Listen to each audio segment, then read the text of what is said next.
fine. It's fine. I still haven't repented a single yet. It's fine.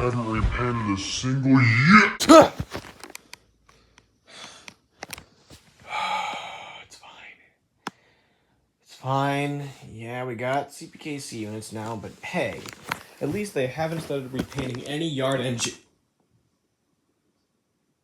You have got to be kidding me.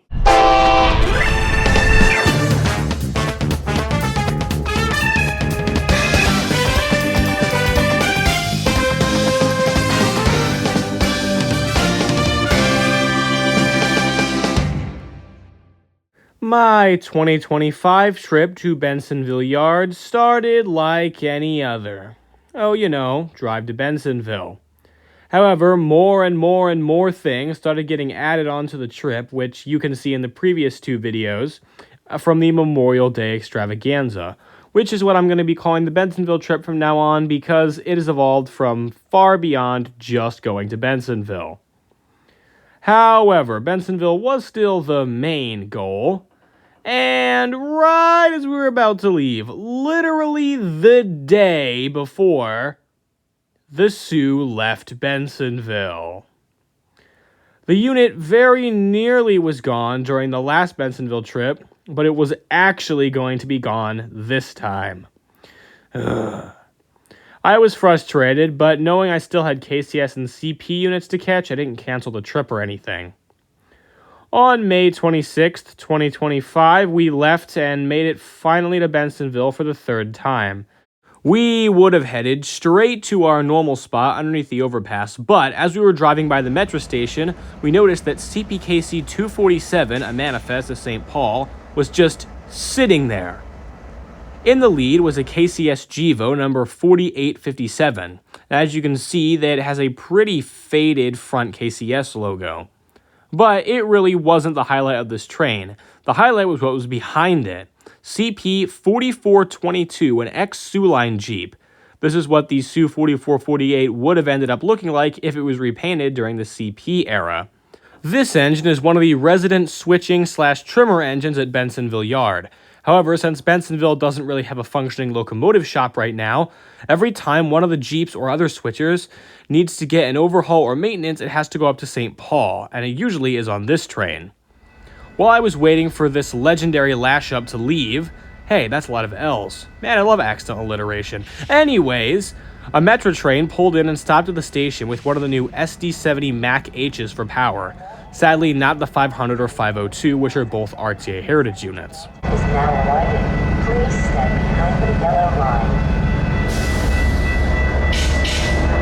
Milwaukee West Main Line train number 2772 is now arriving. Please step behind the yellow line.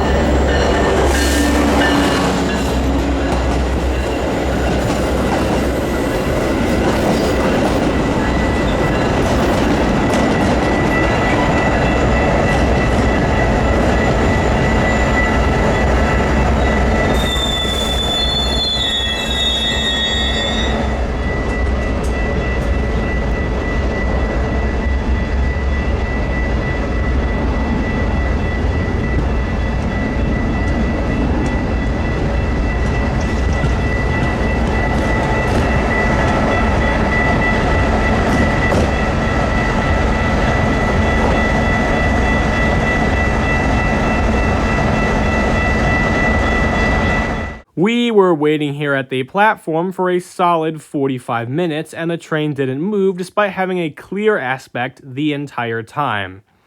It was a very long time, and in fact, I was waiting so long that when it eventually did blow its horn and accelerate, I got super jump scared. But I did end up getting pretty good shots of all three units, including the Jeep and the Gevo in third, which has definitely just been taken off of coal service.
Despite having 3 units up front, this train still had a mid-DPU in the form of a CP AC-44. This unit, however, is painted in the beaverless CP scheme. I don't know how many AC-44s are in this scheme, but it's not that many. Heck, this might be the only one for all I know, but it's definitely the only one I've ever seen.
After that train left, we used my camera's insane zoom lens to look into the yard and saw that there was no activity, so we went to get lunch at Culver's before finally arriving at the yard, where we found the pull-down job with 2 Jeeps and a random Canadian Pacific Gevo just sitting there in the yard.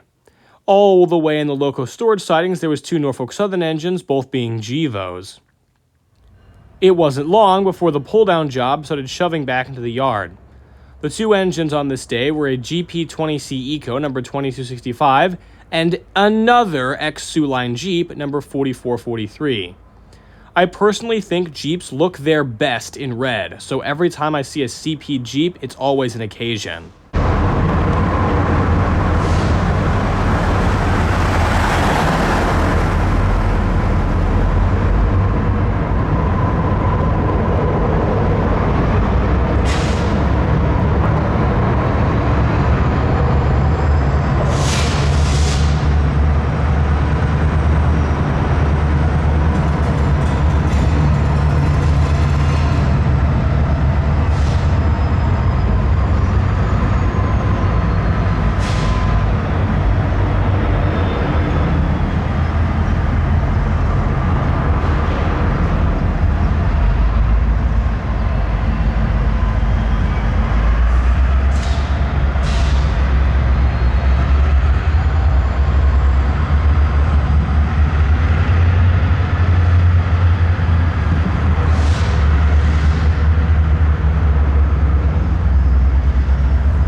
I was very excited seeing that these 2 engines were on the pull-down job today, because this is the first time I've ever seen a non-rebuilt Jeep as power on the pull-down job, and I was going to get many more passes of this unit as the day continued. As soon as the pull-down job slunk out of sight, the Canadian Pacific Gevo thought it was time to do the exact same thing. A crew arrived and the engine reversed back into the yard to pick up a manifest.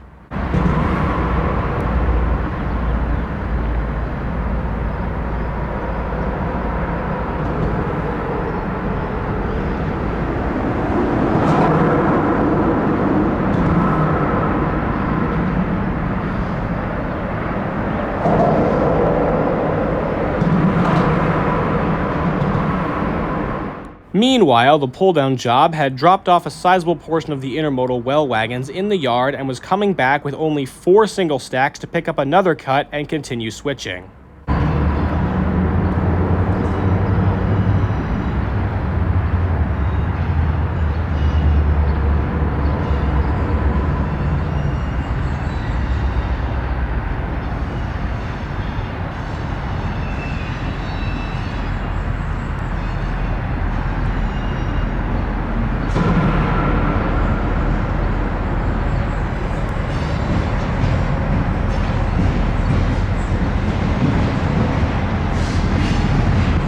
This little buggy followed the train while it was moving forwards before abandoning it before it started shoving into the intermodal sidings.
Afterwards, the Canadian Pacific GEVO we saw earlier had collected a cut of manifest cars and was pulling out of the yard. After this train stopped in the yard and started switching, we decided to tour the rest of Bensenville Yard now, as this train would be blocking our view of any future yard movements until it moved. We weren't just going to stick around here and wait for it when we could be touring the rest of the yard.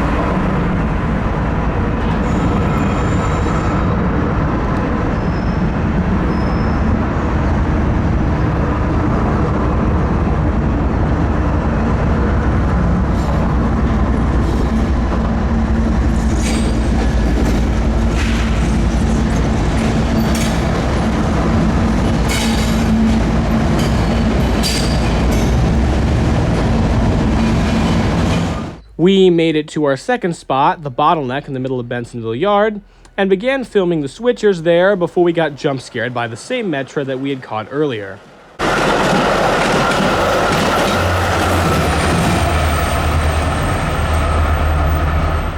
After it passed, we swiftly turned our attention back to the Canadian Pacific Yard switchers, an SD40-3 5108, and yet another former Soo Line Jeep number 4420. It's crazy to me that it's been 2 years and 1 month since the CPKC merger and the yard scene at Bensenville is still pure Canadian Pacific red.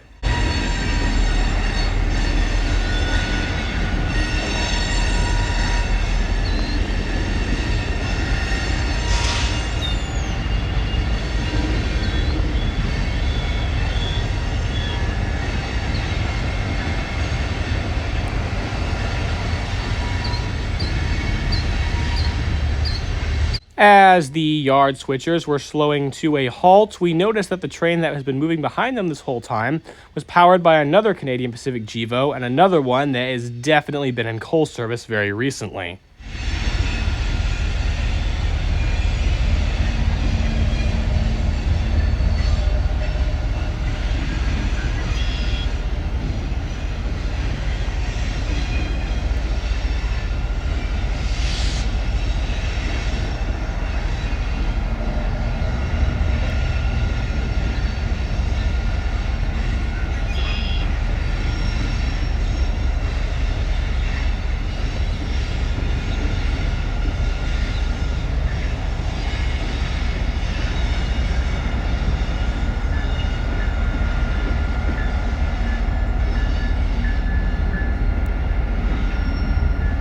Then we took a look at the 2 units parked at the Loco shop, which were another ex-Soo Line Jeep and another GP20C Eco number 2217. We then drove down this side of the yard hoping to find something, and we did find a railcar mover, but that was it for locomotives. We did see this interesting Schneider 30th anniversary intermodal container though, as we were driving back to our other spot. However, in order to cross the tracks, we had to pull all the way to Scott Street, and when we got there, there was a train reversing into the yard. I zoomed in on the train and saw a KCS Southern Belle on the lead, which made me a little excited. That was until the gondolas rounded the corner and I saw the standard cab that was trailing. And then I noticed the number. Wait a minute!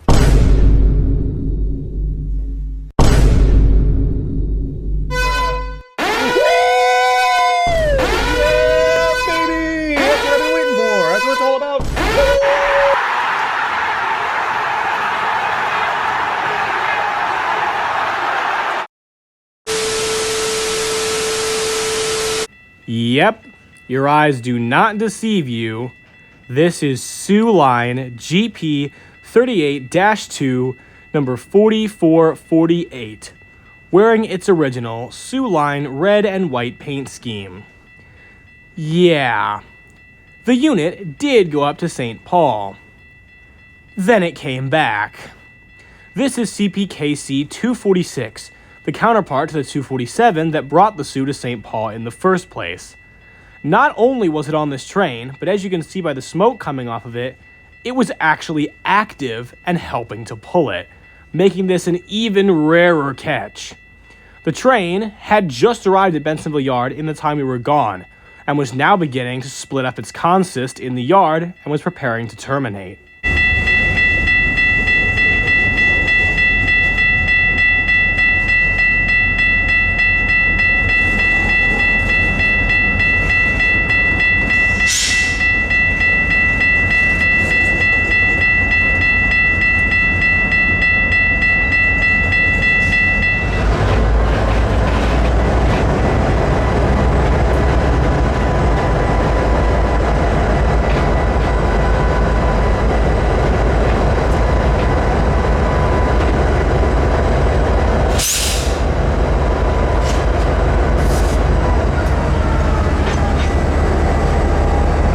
With the unit now having stopped, I absolutely was going to take the opportunity to walk up to the front and take a photo. This one. This is the closest I've ever gotten to this unit, and oh boy, it's beautiful. The train continued to do some switching and pushbacks into the yard, and then started moving forwards. And that made us think that this whole train was just about to leave Bensenville Yard. It wasn't. So, thinking it was going to terminate, we decided to chase it. So we went to the Franklin Park Railfan Park to catch it, and they have this Milwaukee Road caboose on display, paying homage to the original Milwaukee Road heritage of the yard and line next to it. There's also Tower B12.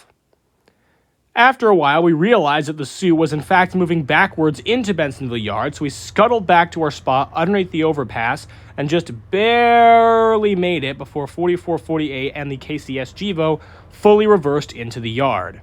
It was at this moment that we realized, since the train was terminating, they would have to move back and forth repeatedly to drop off and pick up cars, meaning we were going to get multiple passes of 4448 and this KCS Givo actively working to switch the yard, which just was crazy because I'd only ever seen the Soo unit doing hump work before.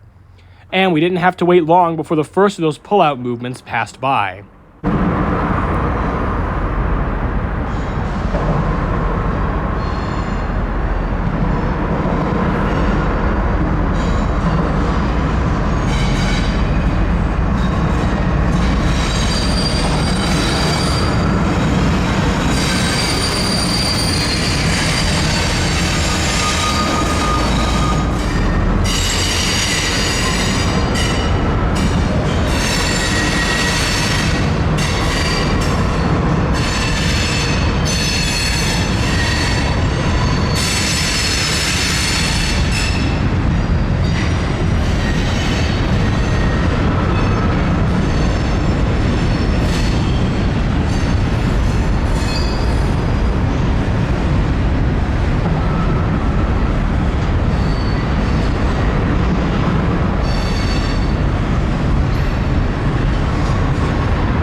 And just as if things couldn't get any crazier, CPKC I-45 pulled out of the yard, which was also terminating and cutting up its cars like the 246. Behind the two KCS engines was a CSX YN2 AC-44. Are you kidding me? However, just as it was pulling out of the yard, the Sioux started making a backup move, giving us this amazing shot of these two trains meeting each other.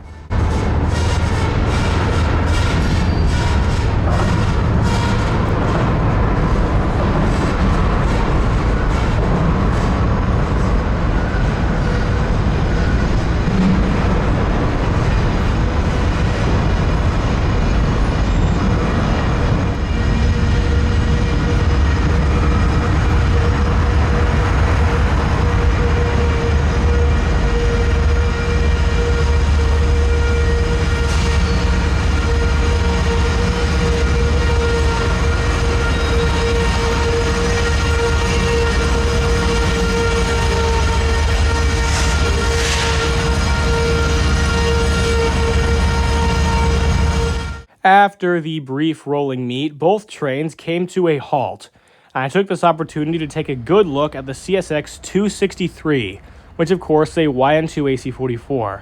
What is it with this yard and YN2s, I swear? Last year there were two of them. Two of them! This is a CPKC yard. What the heck? Anyways, as I was thinking about that, the YN2 train finally got its butt moving, and I got a closer up look of the 263.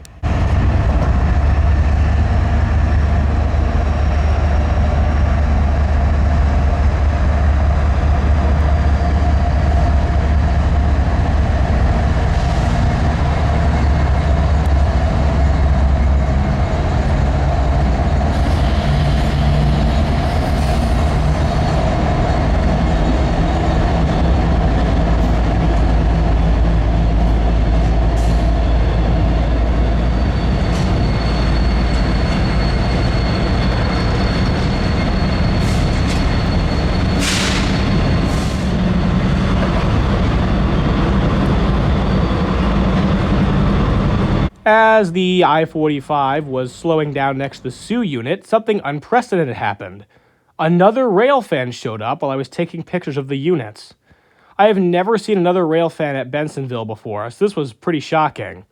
The guy told me that he was actually a pretty big railfan who lived locally in the Bensenville area, and he was actually railfanning at this yard just yesterday. When I told him that the Sioux 4448 was super rare, he was like, wait, isn't there like 50 Sioux units left? And I'm like, yeah, no, this is the last one. Yeah, he was devastated by that news. But anyways, while he was probably crying inside, the I-45 made another backup move.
As the Sioux train continued to pull out of the yard, I-45 had finally dropped the rest of its cars, losing its train symbol and becoming just light power. The three units now headed forward and were prepared to be reversed into the locomotive storage sidings for the rest of the day.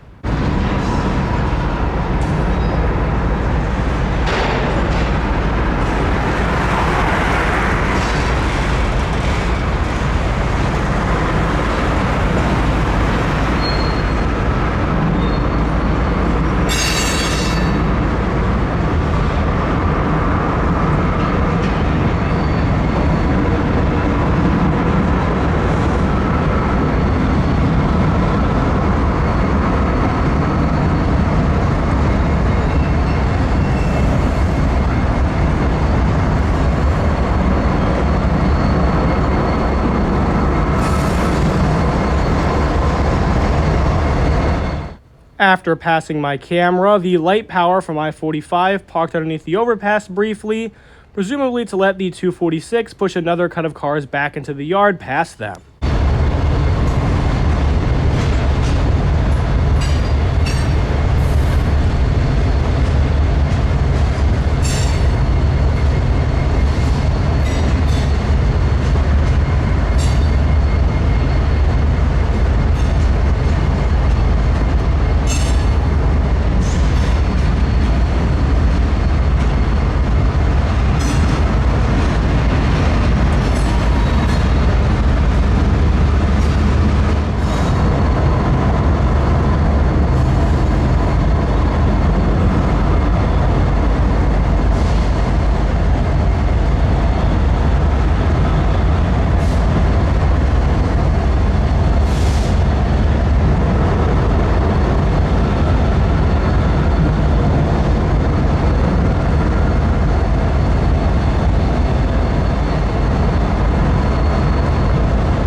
As 246 was reversing back into the yard, I looked over at the other rail fan and he was pointing frantically towards the main line.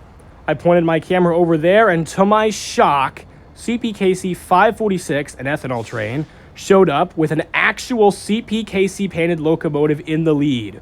One of the ex-Baffinland Railway Tier 4s, number 7432. Right now, with so few CPKC schemes on the roster, this was an extremely rare and good catch.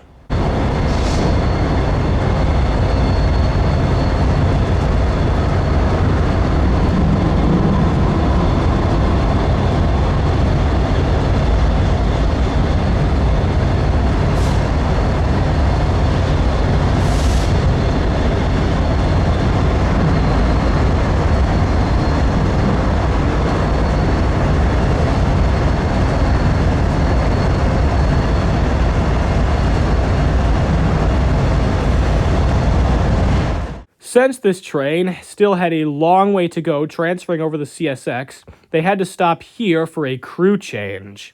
That's why they just stopped randomly here on the main line. As soon as the train stopped, rail fans came. 2 more. They had caught the unit at the Bensenville metro station, which is on the other side of Bensenville Yard, and knowing it would stop here, chased it to here. They were just in time to see the final moves of the YN2 for the day as it headed into the loco storage sidings.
Then, something that I could have only dreamed about happened.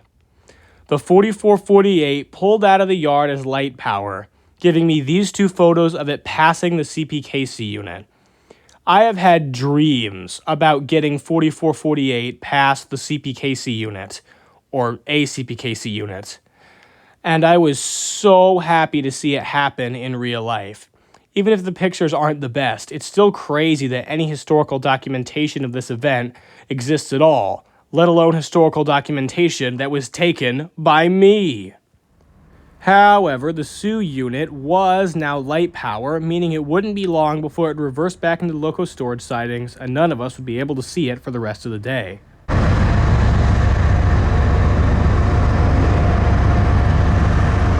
However, we were distracted from that by when we realized that 546 had actually finished its crew change.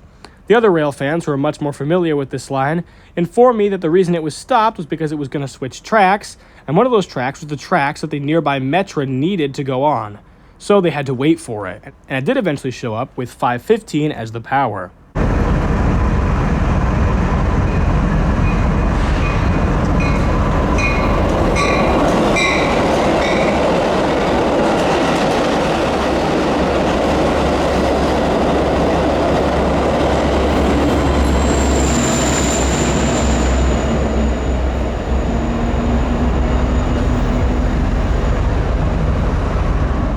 Now, while all this rail fanning with these other guys was happening, we had formulated a plan.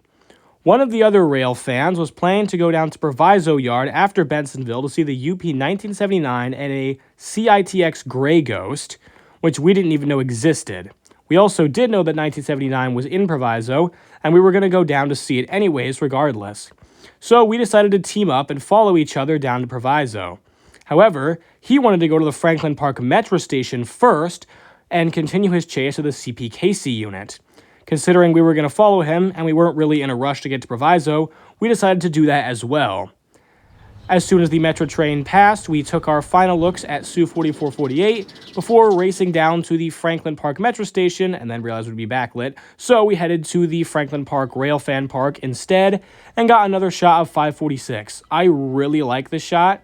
I put my camera on the top of a fence and you're just so close to units that it sounds beautiful, it looks beautiful. The CPKC paint is beautiful. Oh, I love it.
We had to cross the tracks to get back to our cars, and so we had to wait for the end of the train to pass.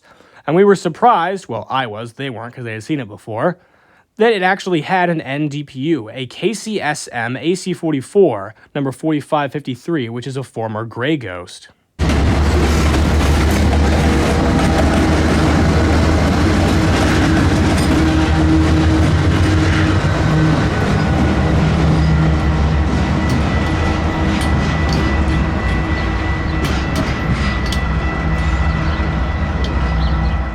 We then drove to Proviso, and 1979 was in the shop and out of view.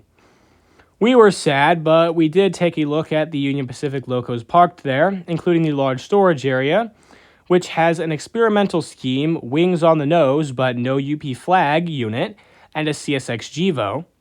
And way in the back, we did get to see the CITX Gray Ghost number 3091. I genuinely don't understand this unit. On the other side of the bridge, we saw what I think is a trimmer set with two SD40-2s, and shockingly, a Triclops cab SD60. Sadly, it was facing away from us, so we didn't get to see the titular Triclops cab, but it was cool to see it regardless. And there was also two Union Pacific -9s, older ones, that are probably going for rebuild. We weren't done rail fanning that day. We headed down to LaGrange on the BNSF racetrack, but you'll have to watch the previous video where I covered all the BNSF stuff I saw on this trip for more information on why we went there and what we caught. Anyways, I hope you enjoyed this video. Catch those units while you can, especially the Sioux Line ones. I hope you enjoyed, and I'll see you in the next video.